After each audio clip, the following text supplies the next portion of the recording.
Hello and welcome to 2 Indoor Gaming, and it's time for another update review. Yes, Creativerse has released R31. It's live, as our little leafy friend here is telling us. And you want to know straight up, is this a game changer? Well, I hope you don't want to know that, because we don't want the game to change. The game is pretty good. I like it a lot. We don't want the game to change, but we do want to see new stuff. We want to see big stuff. And no, this is not the update you're looking for. If that is what you are looking for, it is. The changes are largely cosmetic. Significant changes. I'm not downplaying the work that had to go into changing the game. They are significant, principally when you start looking at your character model. This would have taken a lot of work, but its effect on gameplay is cosmetic. It's not going to change how you play, it's just going to change how it looks when you do play. So your character avatar here is now customizable, not in its look so much. It's pretty standard. It has obviously changed quite a lot. It's no longer that little short stubby dude or lady. It's now a tall lanky dude or lady. You can change the coloring, but no other features at this point. They have left it open. They've taken away the helmet and moved it into some shoulder pads called pauldrons, the old medieval name, I think, for suits of armor, for the shoulder parts of the armor. They've left this open, they say, for more customization. I assume that means facial features and hairstyles, but at the moment all you can change is the color style. So if you want yourself a Smurf, there you go, you can do that, or not. You can change skin, hair, eyes, so on and so forth. Shirt trim, pants, pant trim, and this color part of the shoes. The rest, the white stays white. So you've got to look. The probably the most impact that'll have is if you're on one of those big public worlds. You no longer have 50 guys running around, or 50 girls, or a mix of both, running around all looking pretty much the same. There will be a chance for you to change it up. A lot of people won't, so you'll still have a bunch that look exactly the same, like Multiple Birth Gone Crazy, but there will be some opportunity to change. You can only change this when you log in, not from the world. You have to get out of the world so you can change these factors. Okay, we've got a lot of busy happening down here. Everybody's playing games, but you'll notice they're not playing Creativerse because this didn't excite enough people to get them to play, in my opinion. Now, you're hearing lots of new noises, bleeps and bloops. It's a little polish effect where now, as you interact with the menus, crafting, inventory, that sort of thing, you'll get a lot more sound effects and variety of sound effects. That's a nice feature. It's definitely a sort of end game feature, which does make me wonder, are they moving towards release? Or was this just next on the list? It's hard to tell. Playful haven't provided a blueprint for their development of the game, so we have no idea what their vision of the end game is. What is the release game going to look like? As it is, the work they've put in, the excellent professional look of the game, means that it could be released. I think it could be released like this and look like a proper release game. It's not super glitchy. There's lots of gameplay to it. There's a lot in the game. If they wanted to walk away from it right now, I think they could.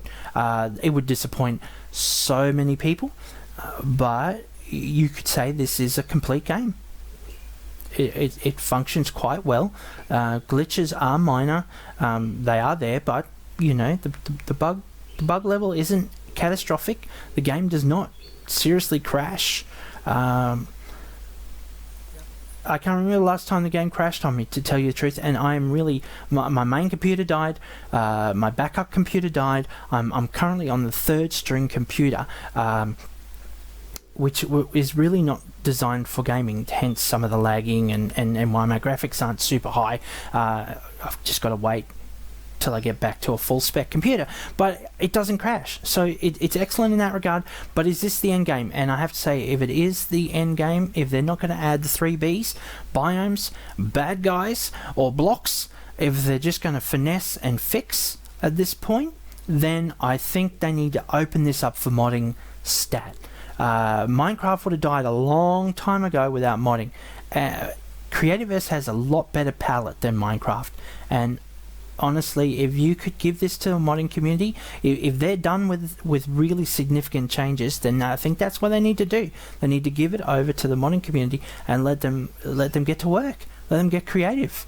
If all they're going to do is fix and finesse, because if they wait till the game is released to do it, or even after release, it's going to lose so much momentum.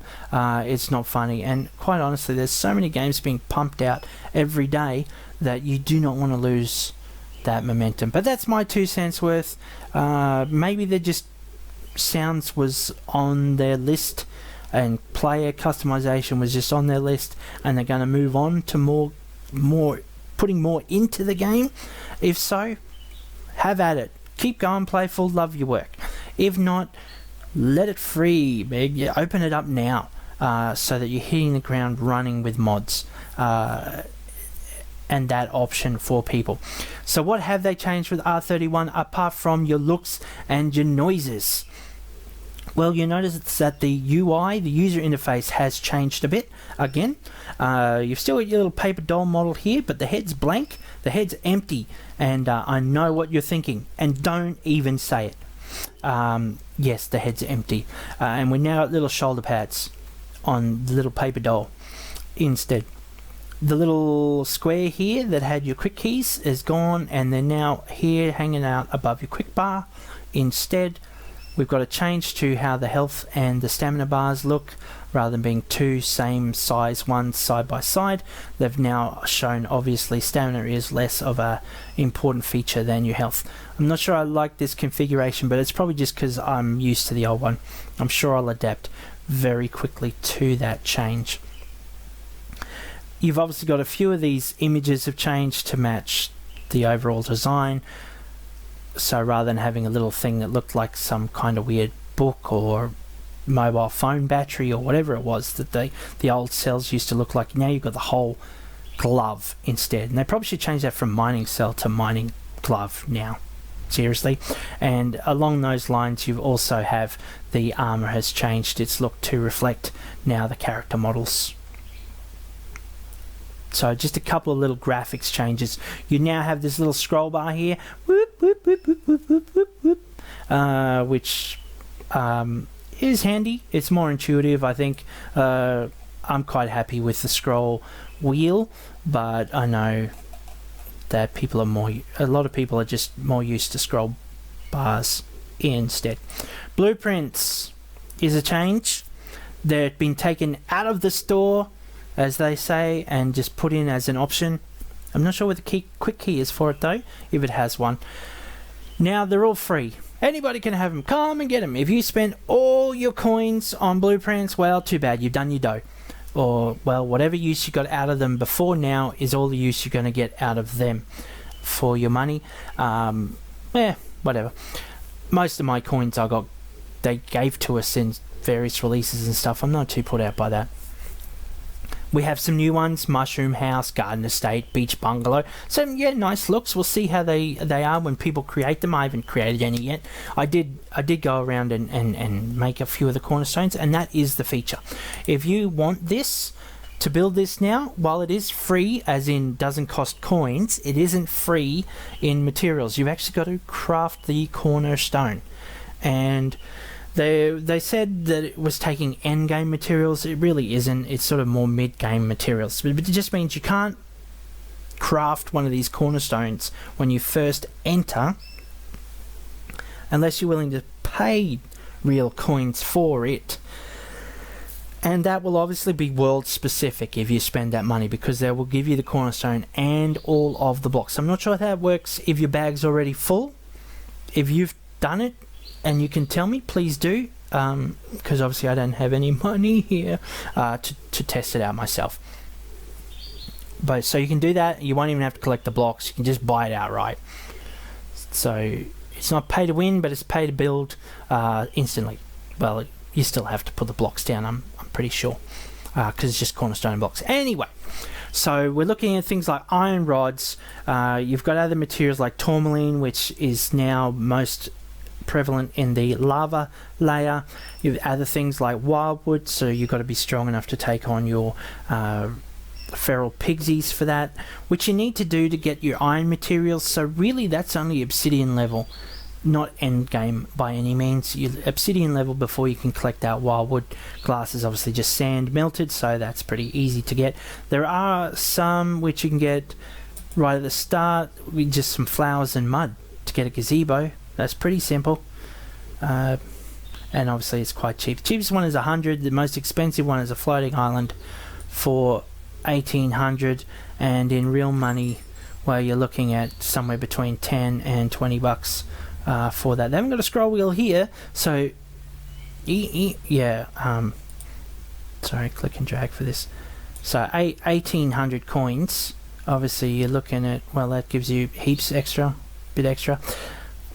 Anyway, if you want to buy a floating island, you will be paying for it.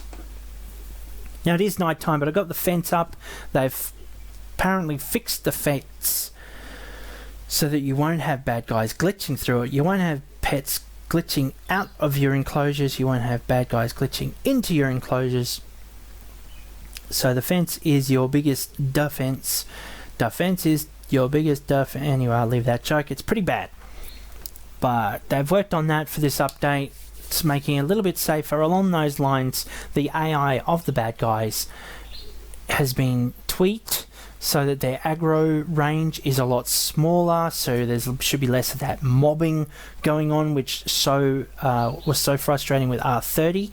I can survive the mobs because I've got experience, but any new person was really you could expect some rage quits out of the mobbing that was going on. Apparently you will get a lot less of the bad guys coming up from deep in the caves to get at you as well, though I did get accosted at the stalactite level by a lava level hotfoot, and it did. Again, I had that problem where I teleported back to the surface after I dealt with him and some other stuff, and there were two hotfoots that had spawned at the surface level as well. So they obviously still have that spawning issue where sometimes the spawn, obviously the spawn tables follow you back to the surface. I don't know how easy that would be to fix. Probably not that easy, or they would have fixed it already. Anyways, so there should be less mobbing, but the mobs do still build up as night progresses. Do expect a lot of mobs around, especially if you're in a dark cave, but you should get less mobbing from their AI. Anyways, doors are now double doors. Woo! And they are also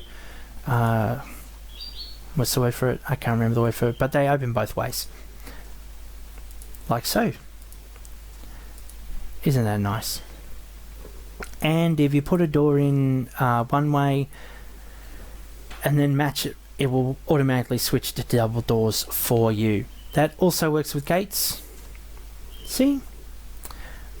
You do have this post in the middle, but it's purely graphical. It's not tangible. See? You can run through it. I know what I'll do about that. But, so it works with gates as well. Good for your little pet enclosures. Hey, come back, pet. Now this is a good change.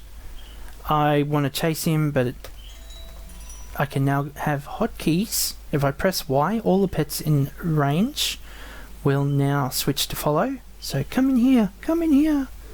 Come in where it's safe. And if I point to a particular block, press I, he will then go and stay on that block.